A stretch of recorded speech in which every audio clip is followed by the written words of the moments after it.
Saludos amigos y fieles seguidores inteligentes de este canal de Mambo Transport. Fíjense lo que aparece en la pantalla, el debate. Esto está muy interesante y me pareció que era muy bueno que ustedes lo vieran. Y les recomiendo que no se lo pierdan. Es una joyita este debate entre dos cubanos americanos, cada uno mirándolo desde un punto de vista diferente. Porque hay mucho en el mundo entero. Está la izquierda, la derecha, el centro izquierda, la centro derecha. El debate es un poco largo, por eso yo no quiero extenderme y los voy a dejar para que ustedes lo vean. Por favor, vale la pena que sacrifiquen un poco de los datos móviles que tienen ustedes, pero este debate está muy bueno, muy bueno. Dos puntos de vista totalmente diferentes. No se pierdan este debate que está muy, pero que muy interesante. Los voy a dejar con él ahí ahora. Vamos a ver. Cuba se está asfixiando con la presión de Donald Trump. El presidente estadounidense ha tomado dos medidas que restringen el petróleo que recibe la isla. Desde que su administración capturó a Nicolás Maduro e intervino en el crudo venezolano, Caracas dejó de enviarle este producto a los cubanos y hasta ese momento eran los mayores proveedores. Luego, Trump emitió una orden ejecutiva en la que amenazó con aranceles a los países que exportaron crudo a la isla. La medida presionó a México, que era el otro salvavidas de los cubanos, y el gobierno de Claudia Sheinbaum suspendió los envíos. La situación está llegando al punto que los apagones que venían de tiempo atrás se han intensificado porque las termoeléctricas del país funcionan en gran parte con gasolina y tampoco hay combustible para los aviones, lo que golpea al turismo, otra de las entradas económicas importantes de Cuba. Y ante esto, ¿qué tanta presión puede ejercer Estados Unidos y qué salidas le quedan a Cuba para resistir? Es lo que discutimos en el debate de hoy en France 24. Le doy la bienvenida a nuestros dos invitados del día. Ellos son Arturo López Levy, profesor de la Universidad Estatal de Georgia e investigador asociado del Instituto de Estudios Regionales Comparados de la Universidad de Denver. Se conecta desde Atlanta, Estados Unidos. Y en Miami está Luis Zúñiga, exdiplomático y miembro de la Asamblea de la Resistencia Cubana. Arturo, comienzo con usted y la primera pregunta para usted y también para Luis será: ¿qué está ocurriendo en este momento en Cuba? ¿Cuál es su descripción? Bueno, primero déjame agradecerte por esta oportunidad de este debate. Es algo que no está ocurriendo como en mi opinión debería ser. Incluso, por ejemplo, en una ciudad que hay tantos cubanos que viven fuera y que son tan importantes en la política de Estados Unidos hacia Cuba, el lugar donde se habla de llevar democracia a Cuba no practica la democracia y un debate como este no ha tenido lugar ahí en ninguno de los principales canales de televisión. Entonces, yo creo que lo que se está perfilando es una política de cierre total, de bloqueo energético a Cuba y que busca dar un golpe final al gobierno a partir de crear una situación de hambre y desesperación, como se planteó desde los años 60 en el Memorándum Mayory, y de esa manera procurar un colapso del gobierno. Yo creo que nadie lo dijo mejor que la congresista cubano-americana de la Florida, María Elvira Salazar, cuando dijo, la madre tendrá hambre, el niño tendrá abandono. Ese es el dilema difícil que la dictadura nos ha puesto, pero para poder liberarnos a largo plazo tenemos que crear este dolor a corto plazo. Eso no tiene nada que ver con derechos humanos, no tiene nada que ver con derecho internacional humanitario, pero esa es la política que lamentablemente la administración Trump ha lanzado para lograr sus objetivos en Cuba.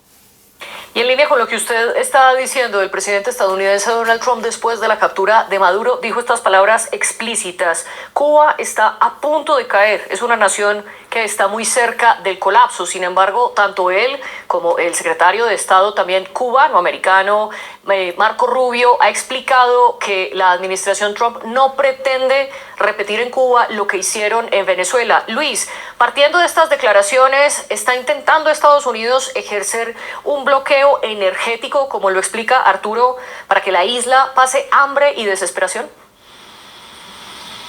Vamos a ver, bloqueo, esa palabra suena, no sé, como totalitaria, no hay tal cosa. Estados Unidos en realidad está acelerando el fin de un Estado fallido, de un sistema que ha empobrecido, que ha destruido, que ha arruinado totalmente la economía, la sociedad, la nación cubana. La ha arruinado total y absolutamente. Cuba es hoy un país endeudado, Cuba es un país empobrecido, que vive de la limosna y de las donaciones que pueden conseguir, que no tiene crédito en ninguna parte del mundo. Un verdadero desastre.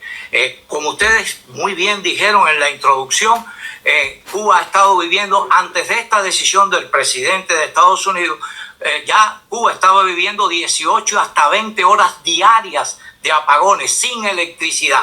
O sea, no estamos hablando de una situación nueva creada por los Estados Unidos. Estamos hablando de la sumatoria de un desastre. Y es justo de que se acelere el final de esta dictadura. Estados Unidos tiene un deber con la nación cubana. ¿Por qué razón? Bueno, la dictadura comunista de Cuba se impuso gracias al apoyo militar, armamentista, político, económico, diplomático de una superpotencia, la Unión Soviética. Así fue como Fidel Castro logró consolidar la dictadura comunista en Cuba. El pueblo de Cuba tiene también el derecho a que otra potencia mundial ayude al pueblo cubano a salir de la dictadura. El pueblo cubano está desarmado. El pueblo cubano sale a la calle a protestar y protesta diariamente y lo apalean, lo tirotean, lo masacran en las calles a golpe.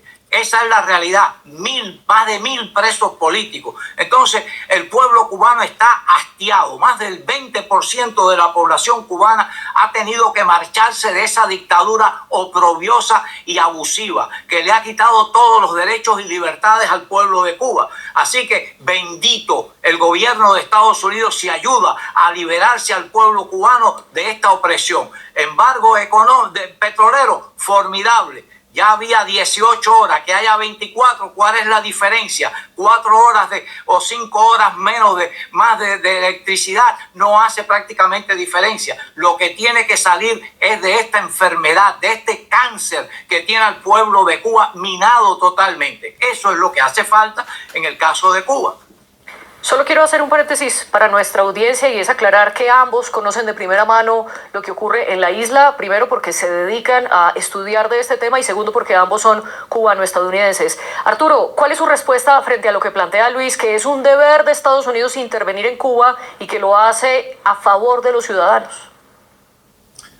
Mira, aquí no hay ningún debate, porque además yo creo que no es necesario a la hora de discutir esto.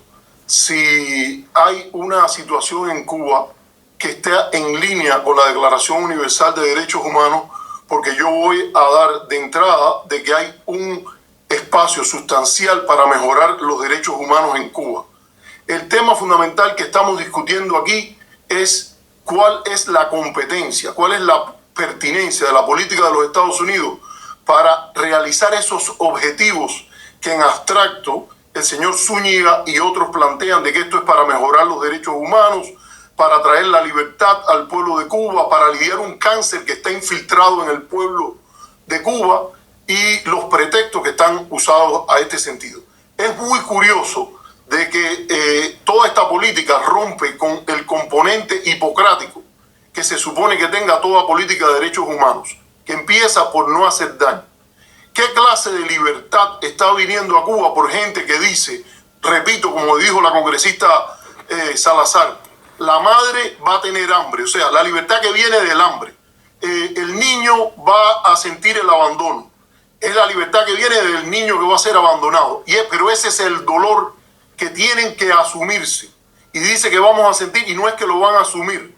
Eso lo dice el que está fuera, el que está promoviendo desde fuera una política de acoso contra su país, que es continuidad de una política de 67 años, porque más allá de todas las críticas que tú le puedes hacer al gobierno, yo noto que usted le pregunta sobre lo que viene después de decretar el 10% de arancel, que tiene un nombre, es México, para cortar el suministro petrolero, y él entonces contesta diciéndole todos los defectos que tiene el gobierno cubano y no el efecto directo que tiene, ponerle el arancel y evitar que barcos con petróleo lleguen a Cuba, que es lo que estamos aquí discutiendo como hecho de última instancia. Entonces, mi respuesta es simple.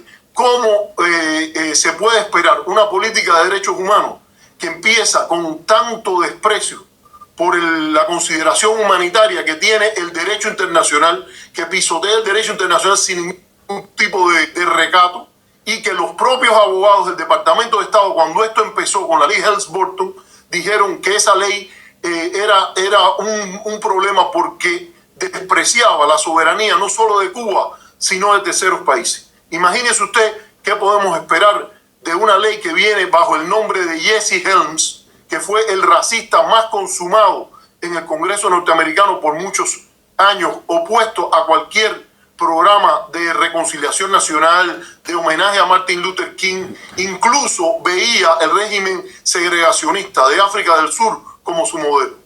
Y para concentrarnos en esas afectaciones de las más recientes medidas, Luis, le quiero preguntar sobre todo por el petróleo venezolano. ¿Qué tan dependiente es Cuba del crudo de Venezuela y qué tanto daño hay en el país luego de la congelación de envíos por parte del país suramericano? Qué bonito, me alegro mucho de esa pregunta, porque no se puede participar en un debate sacando las opiniones de otra persona, María Elvira Salazar, que tiene todo su derecho a sus opiniones, pero no de lo que yo estoy diciendo y de los hechos reales de Cuba. Yo fui funcionario diplomático norteamericano en la Comisión de Derechos Humanos. Yo conozco perfectamente los derechos humanos. ¿Sabe lo que son los derechos humanos, señor Levy? Dignidad humana. Luis, pero le voy a pedir, Luis, lo interrumpo para pedirle por favor que responda a la pregunta que le estoy haciendo. ¿Qué tan dependiente es Cuba del petróleo venezolano? Claro, lo que pasa es que estoy respondiendo porque era importante, porque los televidentes se van a quedar con una impresión confundida, equivocada de la verdad. Le digo del petróleo venezolano, totalmente dependiente del venezolano, el régimen, no el pueblo. Y le explico por qué. El 60% del petróleo que llegaba de Venezuela, el régimen de Cuba lo vendía en el mercado asiático.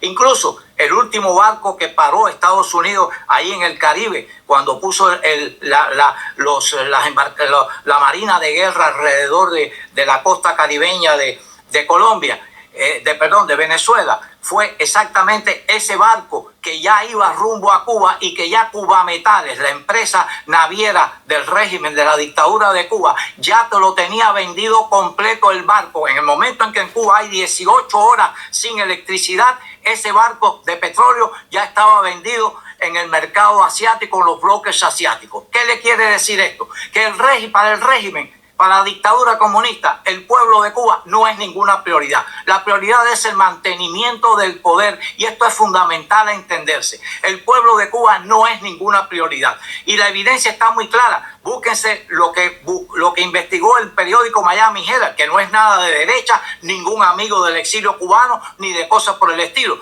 Y encontró que Gaesa, la empresa de los militares, empresa capitalista en un país socialista, o sea que ellos saben que el socialismo no funciona, pero empresa capitalista tiene en sus bóvedas más de 14.000 millones de dólares en efectivo. ¿Por qué razón ese dinero no se le da para comprarle leche a los niños? Que los niños no tienen leche en Cuba. No como dice actualmente el discurso político de la dictadura. Los niños han estado sin leche en Cuba desde hace décadas. La leche en Cuba es solamente para los niños menores de 7 años. ¿Qué quiero decir con esto? Que el suministro de petróleo es un negocio de la dictadura. Lo vendía al exterior, no lo usaba para darle luz, electricidad al pueblo de Cuba, porque el pueblo de Cuba no es ninguna prioridad para la dictadura. Así funcionan los regímenes comunistas, los regímenes socialistas, porque su prioridad es el mantenimiento del poder a toda costa.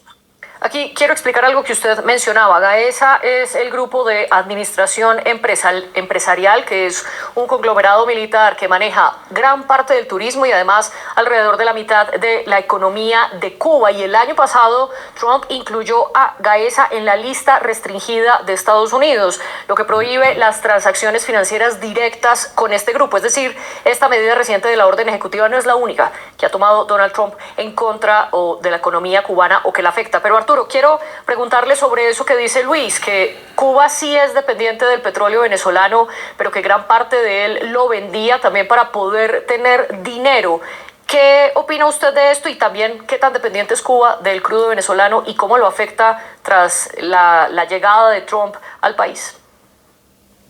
Mire, si me permite, yo quisiera decir bien claro que yo no hago responsable al señor Zúñiga de las opiniones de María Elvira, sino es porque ambos están defendiendo la misma política. Y él también ha dicho la analogía médica de que hay un cáncer y que hay que aplicar dolor para quitarlo. Eso lo repitió. O sea, aquí es sencillo. Están dispuestos estas personas a agregar dolor al pueblo cubano. No, espere, si usted habló, usted me tiene que respetar a mí que yo hable y además le han dado más tiempo. Pero si dice verdad, ¿están dispuestos o no ha dicho eso. a agregar dolor, a causar hambre a la madre, a causar abandono al niño para lograr sus objetivos políticos o no? Y yo creo que eso es claro que es lo que están haciendo. Segundo, aquí no hay ninguna duda de lo que es derechos humanos, no hay que volverlo a definir, ni dignidad humana, ni nada. Esos son Arturo, un conjunto de derechos, no un menú, sino un paquete de derechos. Tenemos poco tiempo y le pido que responda, por favor, qué tan dependiente es Cuba del petróleo venezolano. Y que tiene que ver con los derechos listados, todos. El derecho a la vida, el derecho a la alimentación, el de agua potable, el derecho a la transportación, que este señor parece que no lo encuentra ahí. Entonces, Cuba sí era muy dependiente y lo sigue siendo de la importación de combustibles externos. Y era muy dependiente del petróleo venezolano y se volvió muy dependiente para niveles de mínima subsistencia del petróleo mexicano. Esto incluso ocurrió anteriormente cuando el periodo especial, en los años 90, cuando México y Venezuela, como parte de una cosa que se llamaba el Acuerdo de San José, trataron de evitar una situación de crisis humanitaria en Cuba. ¿Por qué no se puede hacer ahora México? Porque le están poniendo un arancel leonino, una acción que es procurando a Estados Unidos que la comunidad internacional se sume a la política de hambrear a Cuba. Es una política que la comunidad internacional en pleno y todas las opiniones públicas de la mayor parte de los países del hemisferio han condenado por ilegal, por inmoral y por contraproducente. ¿Ha vendido Cuba parte de ese petróleo? Sí. No hay elementos de corrupción en Cuba, yo no puedo garantizar eso y de hecho yo diría que hay abusos, hay corrupciones, etcétera. Nada de eso justifica que un país con la dignidad propia de una potencia democrática no practique lo que predique y lo que haga es practicar una política de hambreamiento y desesperación hacia un pueblo y que cree una crisis humanitaria como la que está pretendiendo crear. Usted mencionaba México y el periodo especial. Aquí vale la pena recordar que durante la Guerra Fría la Unión Soviética fue la que ayudó en gran medida a Cuba y precisamente cuando se disuelve la Unión Soviética en el 91, Cuba entra en ese llamado periodo especial para definir cómo hacer económicamente ante la pérdida de su gran aliado. Y en el 99 asume Hugo Chávez o llega Hugo Chávez al poder y desde entonces Venezuela se convierte en un gran aliado. Sin embargo, en el mejor de los momentos, Chávez alcanzó a mandar hasta 100,000 barriles de petróleo diarios para Cuba. Para que se hagan una idea, esa es la necesidad actual de la isla día a día. Cada día se necesitan 100,000 barriles de petróleo, de los cuales se estima que Cuba produce cerca de 40,000, es decir, necesita el 60% de petróleo importado para poder funcionar. Y aunque no hay cifras oficiales ni del lado venezolano ni de Cuba, se estima que Venezuela hasta antes de la captura de Maduro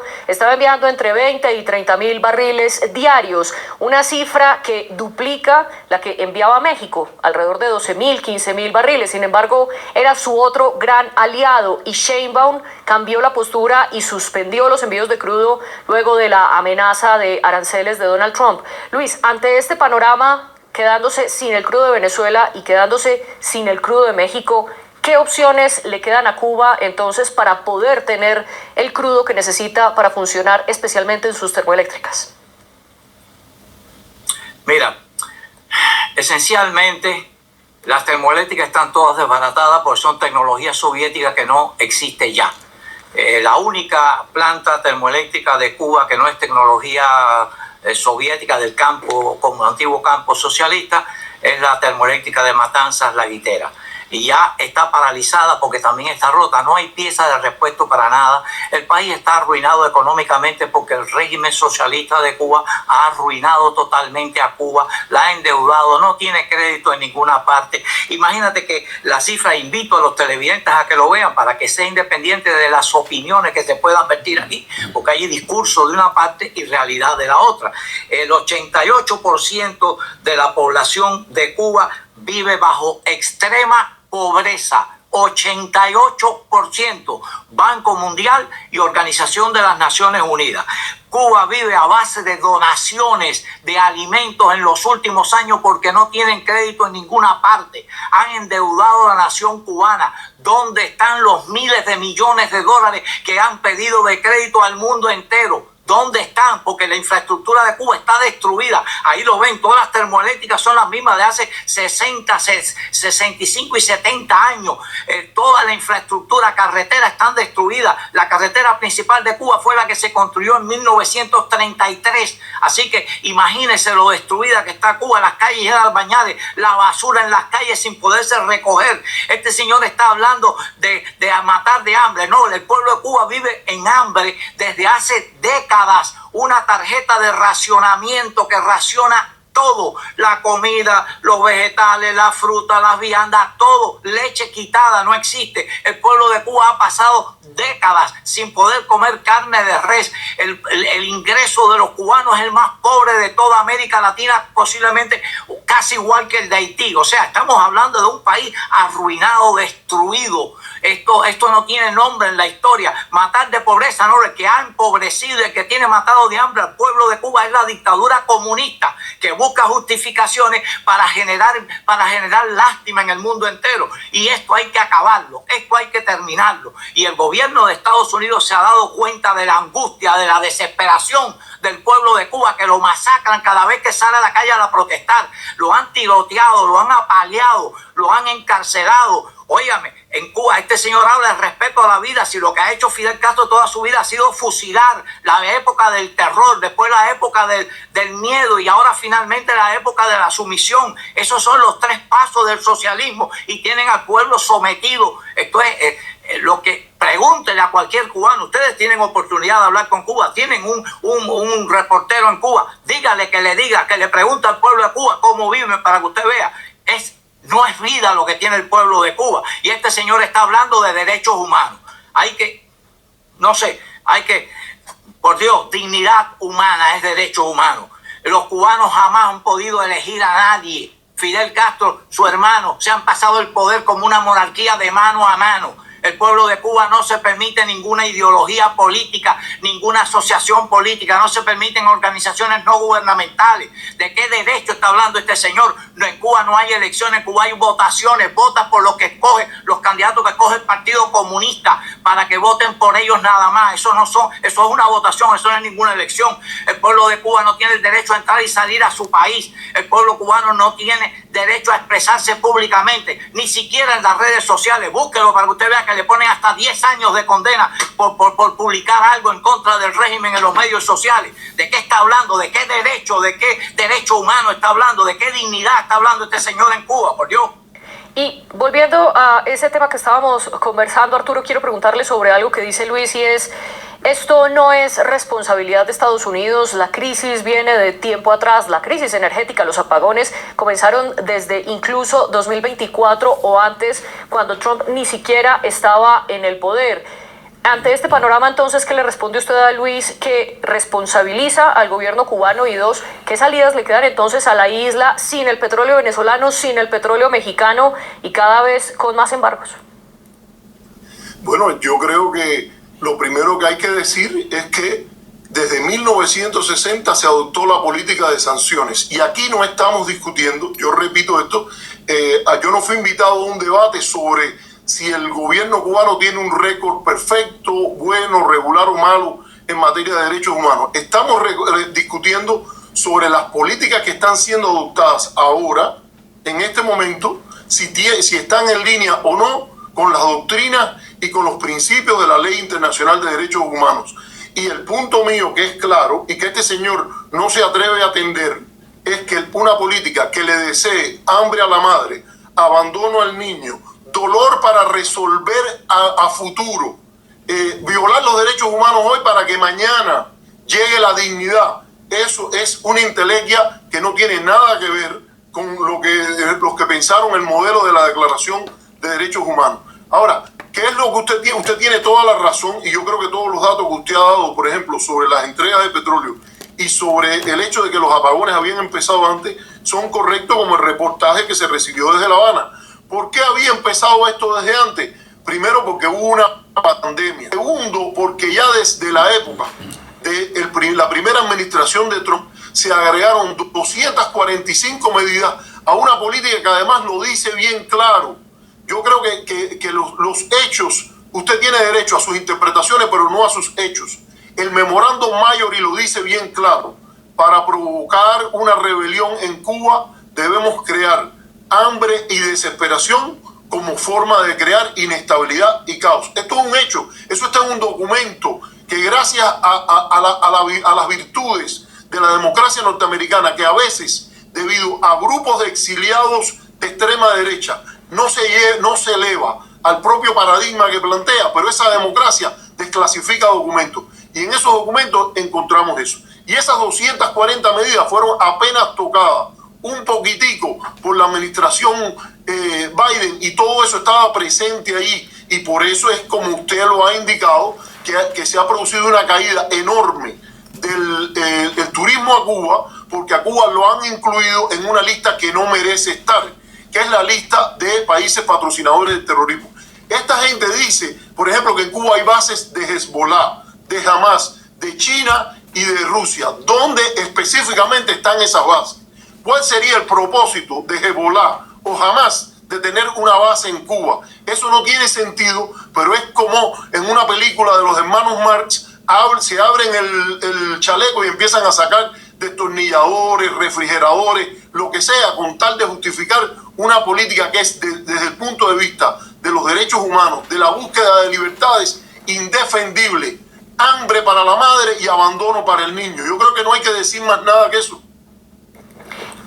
Lo que usted está señalando, de que Estados Unidos señala que Cuba ha sido o le ha dado bases a Hezbollah, Hamas, Irán, China, Rusia, es justamente los argumentos que plantea Donald Trump en esa orden ejecutiva para declarar una emergencia nacional en Estados Unidos, alegando que Cuba es una amenaza a la seguridad, precisamente por lo que estaba explicando Arturo, que es lo que dice el documento oficial de la Casa Blanca. Luis, ¿en qué medida Cuba es una amenaza para la seguridad de la potencia militar más grande del planeta como es Estados Unidos, o si es solo una justificación para presionar económicamente a la isla? Vamos a ver, yo le puedo enviar a usted las fotografías satelitales porque las conoce, las han publicado en los Estados Unidos todos los centros de investigaciones de inteligencia. En una base rusa en Bejucal. Se llama la base de escucha electrónica, que era tradicional. Cuando se terminó la Unión Soviética, desmantelaron la base de submarinos que tenían los soviéticos en Cienfuegos y abandonaron la base de espionaje electrónico que tenían en Bejucal. En el 2014, Putin hizo un regreso a Cuba nuevamente y renovó, modernizó esa base, le instalaron antenas satelitales de parabólica. ¿Qué hicieron después los chinos? Fabricaron una al lado de la rusa. Ahí está. Y yo les puedo enviar a ustedes. Yo las tengo en mi computadora. Yo les puedo enviar las fotografías satelitales. Pero si quieren pueden buscarlas en internet. Busquen bases satelitales de Rusia en Cuba. Bases de escucha electrónica en Cuba. Y busquen bases chinas en Cuba.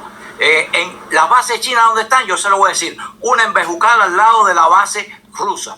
Una en Guajay. Una en San Antonio de los Baños, otra en Santiago de Cuba. La de Santiago de Cuba es de monitoreo de los satélites militares de Estados Unidos. Claro que es una amenaza, y es una amenaza que tiene una experiencia. Recuerden que cuando la crisis de los misiles en Cuba, los soviéticos instalaron en Cuba misiles nucleares que llegaban hasta Nueva York. Y ustedes recordarán que el mundo estuvo al borde de una guerra, de una tercera guerra mundial. O sea, si en una ocasión prestaron su territorio, dieron el territorio para que una potencia extranjera instalara bases nucleares, cohetes, misiles nucleares para atacar a Estados Unidos. Y está incluso en las memorias de Nikita Khrushchev que Fidel Castro le dijo, dispáralos. O sea, el peligro viene desde el propio comienzo del sistema comunista en Cuba contra los Estados Unidos. Además, está ahí perfectamente. Cuba ha sido un safe haven, un paraíso de protección para todos los grupos terroristas del mundo. La ETA, de Colombia, el Ejército de Liberación Nacional, el movimiento M-19. Recuerden que el M-19 del actual presidente de Colombia fue prácticamente sostenido y financiado desde Cuba. El Ejército de Liberación Nacional fue creado, entrenado en Cuba. Las armas, el tráfico de drogas a través de Cuba, usado por los guerrilleros de Colombia, narcotraficantes, está ahí también una amenaza porque a través de Cuba hubo narcotráfico hacia Estados Unidos para envenenar a la juventud norteamericana. Aquí, en la Fiscalía Federal de Miami, en el año 1984, está el expediente. Yo tengo copia de ese encauzamiento, un indictment contra 4 altas figuras de la dictadura comunista de Cuba, Luis, disculpa, lo interrumpo porque nos estamos quedando sin tiempo, nos quedan en total solo 3 minutos. Arturo, le pido en un solo minuto, es lo que quiero decir. Le pido en un solo minuto que pueda responder a lo que plantea Luis para terminar hablando muy brevemente del turismo y poder tener tiempo. Adelante. Bueno, yo pensé que usted había preguntado si era una amenaza hoy, no si habían cohetes nucleares en el año 62. Y segundo, yo creo que ahí está, ustedes tienen un corresponsal en Cuba, denunciaron lo de la base china en Santiago de Cuba y fueron los corresponsales ahí y no encontraron ninguna base china. Y que haya algunas fotos que tengan unos radares ahí, no dicen que ahí hay ninguna base, y de hecho, donde estaba la base de Lourdes, ahora después había una universidad de ciencias informáticas. Entonces, yo creo que además, por cierto, no responde de ninguna manera cuál sería el interés de Hamas y de Hezbollah en tener una base en Cuba cuando todas las transacciones financieras de Cuba son castigadas a partir de programas que usan los bancos, de la financiarización y del uso de la globalización económica como arma para castigar a los países que desobedecen el mandato imperial que se está imponiendo en relación a un país que tiene todo derecho a recibir petróleo de otro país que no tiene nada que ver con Estados Unidos y que le quiera dar el petróleo allí. Eso es derecho internacional, eso es derecho humano. Y el petróleo no solo se está utilizando para generar energía, sino que es una fuente vital para el turismo, por ejemplo, para repostar o tanquear los aviones. Y ante la falta de combustibles, diferentes aerolíneas han tenido impedimentos. Air Canada canceló sus vuelos a la isla y los canadienses representan el 41% del turismo que va a Cuba. Luis, ¿qué tanto está afectando esto el turismo y qué tan importante es el turismo para la economía de la isla? En un minuto, por favor. El turismo es más importante para la dictadura que el pueblo de Cuba. Fíjate que las inversiones en la economía nacional son a fabricar hoteles, a fabricar centros de lujo de hoteles para turistas extranjeros, cuando el pueblo de Cuba no tiene vivienda. El pueblo de Cuba está viviendo en edificios que se están derrumbando. Claro que el turismo es más importante y ese petróleo es importante para ese turismo que enriquece a la corrupta dictadura comunista de Cuba. Así que claro que es importante, pero muerto de hambre el pueblo de Cuba ha estado muerto de hambre también. Y Estados Unidos, acuérdate que Estados Unidos es el tercer proveedor de alimentos mundiales a Cuba, el tercero que más alimentos vende a Cuba. Incluso no solo alimentos, le vende whisky, le vende cerveza para todos esos turistas, le vende sangre. Actualmente, en este momento, Estados Unidos está distribuyendo en Cuba, le entregó a la organización Cáritas de la Iglesia Católica $6 millones en comida para el pueblo de Cuba. ¿Está matando de hambre al pueblo de Cuba? No, el pueblo de Cuba quien lo está matando de hambre es la dictadura comunista que lleva 67 años con 66 años una tarjeta de racionamiento. En los momentos en que Rusia... Lo interrumpo porque excedimos el minuto del que había hablado. Arturo, muy brevemente, ¿importa el turismo para los cubanos o para el gobierno?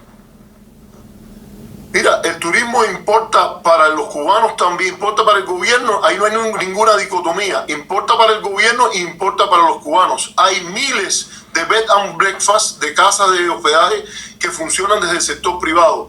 Ahí hay taxistas, hay trabajadores de esos hoteles Eso no tiene ningún sentido, decir que el petróleo es solo para el gobierno, cuando es evidente, por ejemplo, de que la electricidad está golpeando hasta los hospitales. Sí. Hay hablando de las Naciones Unidas, que este hombre ha mencionado, muy brevemente. lo que sí ha hecho las Naciones Unidas es que lleva desde 1992 condenando esta política de bloqueo y escribiendo informes que ubican en miles de millones de dólares el costo de esta política de sanciones. Y ahora, para que alguien diga que lleva una ayuda de 6 millones, que es muy importante, Arturo, porque hay que reconocer todo lo positivo que venga de Estados Unidos, pero lo que hay que hacer es agregarle todo el dinero que se gasta en subsidiar opiniones, como las que dice este señor Zúñiga, de organizaciones que están por la ley recibiendo dinero. Lo interrumpo porque no vamos a tener tiempo para poder debatir y darle la réplica a Luis. Esto ya es una ofensa personal, entonces terminamos nuestra discusión aquí.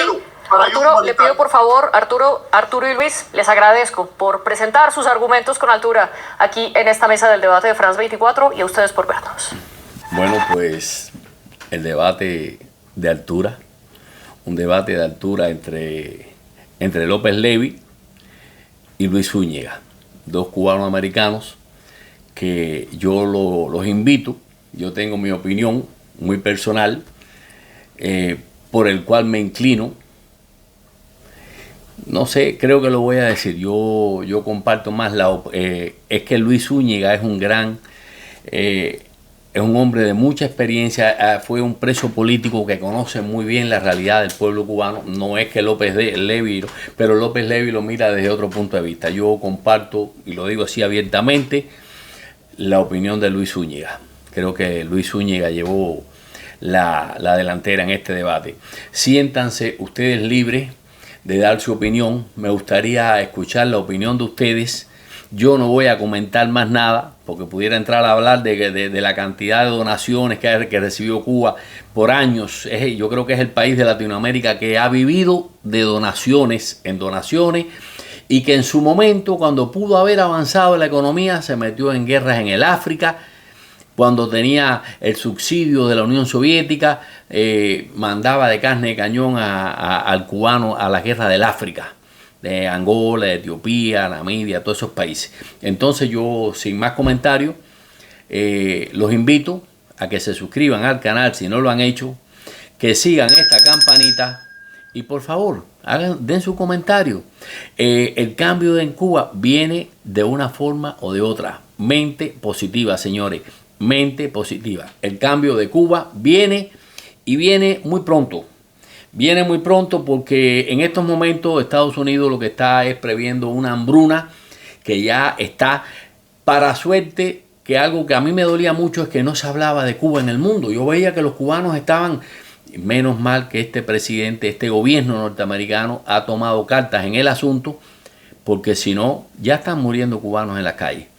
Pero ha tomado cartas en el asunto y esperamos, yo en lo particular espero que no pase de este año una solución para Cuba y ojalá que sea pacífica. Pero ellos están renuentes a salir del poder, están atrincherados detrás del pueblo y lo tienen tomado de rehenes. Señores, sin más, hasta el próximo comentario. Me despido de ustedes.